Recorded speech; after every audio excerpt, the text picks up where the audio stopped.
এই হলো ঔষধি গুণসম্পন্ন extra virgin cold press coconut oil, যেটা খেলে আমাদের শরীরকে বিভিন্ন রোগ থেকে মুক্ত রাখা যায়। কিভাবে তৈরি করি দেখুন।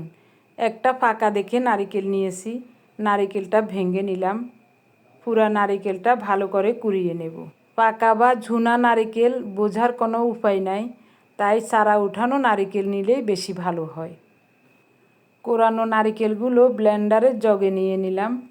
কুসুম গরম জল দিয়ে একটু ব্লেন্ড করে নেব, বেশি মিহি করব না।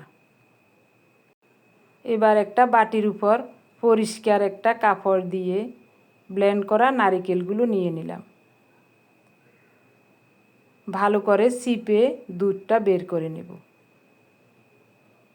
যতটুকু সম্ভব চিপে চিপে দুধটা বের করে নেওয়ার চেষ্টা করছি।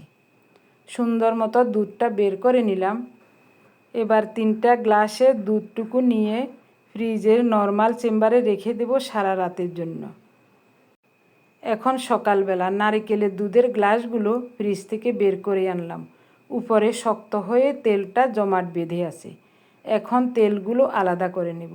খুব সাবধানে উঠাতে হবে, এক ফোঁটা তেলও যেন জলের সাথে না থাকে, কারণ নারিকেলের প্রচুর দাম, কোনোভাবেই এই মূল্যবান তেলটা নষ্ট করা যাবে না। সবগুলো তেল খুব সাবধানে উঠিয়ে নিলাম বাটিতে। এবার আমরা যেরকম দই বসাই ওই রকম দইয়ের মতো করে তেলটাকে ভালো করে ফেটিয়ে নেব। এরপরে ঢাকা দিয়ে একটু উষ্ণ জায়গায় রেখে দেব 8 থেকে 10 ঘন্টা। অবশ্যই ঢাকা দিয়ে রাখতে হবে। 8-10 ঘন্টা পর দেখছি তেলে যা জল ছিল ওটা আলাদা হয়ে গেছে। তেল আর জল আলাদা, এটা বোঝাই যাচ্ছে। এই বাটিটা এখন ফ্রিজের নর্মালে রেখে দেব 1 ঘন্টার জন্য। 1 ঘন্টা পর বাটিটা নামিয়ে আনলাম। উপরে শক্ত হয়ে কেকের মতো তেলটা জমে গেছে আর জলগুলো নিচে পড়ে আছে। এখন জলগুলো ফেলে দেব। এটাই হলো extra virgin cold press coconut oil.